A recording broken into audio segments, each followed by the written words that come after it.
Flüstern in Wohnung 313. Um 2:43 hörte sie das erste Flüstern, ganz nah an ihrem Ohr. Ein Hauch, kalt, lebendig, aber niemand war da. Anna riss die Augen auf. Ihr Herz raste. Die Luft war schwer, so still, dass sie das Blut in ihren Ohren rauschen hörte.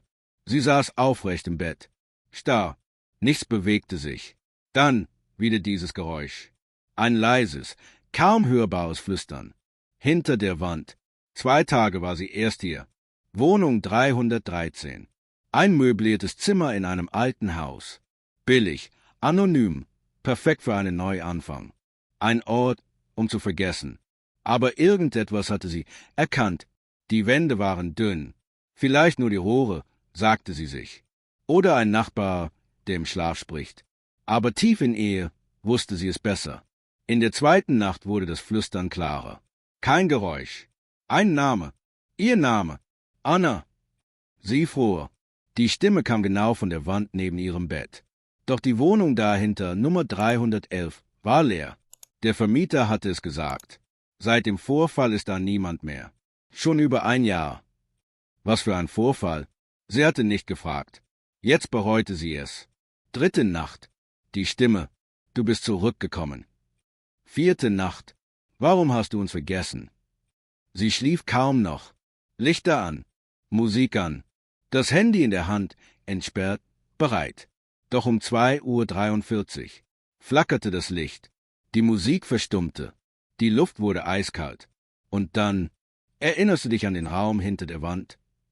Sie suchte und fand, versteckt hinter einer losen Paneele im Kleiderschrank, eine kleine Tür, alt, übermalt, fast unsichtbar. Sie öffnete sie mit einem Messer. Dahinter eine Schachtel und darin ein altes, zerrissenes Foto. Ein kleines Mädchen im Flur. Ein Kindergartennamensschild mit ihrem Namen. Und eine zerbrochene Puppe. Ohne Augen. Ihre Hände zitterten. War sie schon einmal hier? Am nächsten Morgen rief sie ihre Mutter an.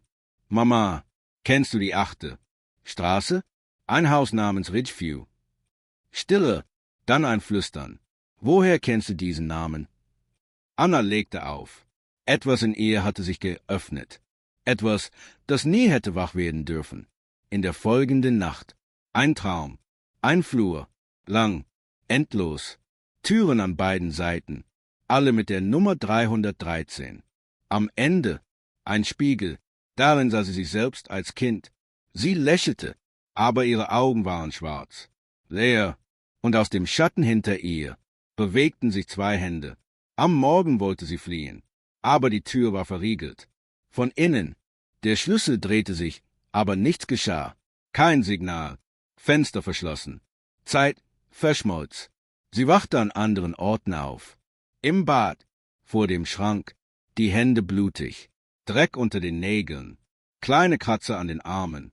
Nicht von ihr, zu klein, wie von einem Kind, und das Flüstern hörte nicht auf. Du warst die Erste. Wir haben gewartet. Du hast uns vergessen. Am 7. Tag zerbrach sie. Mit einem Hammer riss sie die Wand auf. Schlag für Schlag, wie durch Schichten auf Vergangenheit.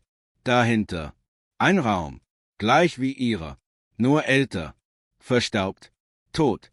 Und auf dem Bett eine Frau, still, blass, in ihrer Kleidung. Anna, aber leblos, mit offenen Augen. Und aus ihrem Mund kam ein Flüstern. Du bist nie gegangen. Anna drehte sich um, doch da war keine Wand mehr. Nur Dunkelheit. Und dann, das Licht flackerte. Die Uhr zeigte 2:43. Eine Woche später. Ein neues Inserat im Internet. Wohnung zu vermieten. Möbliert. Ruhiges Haus. 600 € im Monat. Keine Haustiere. Keine Fragen.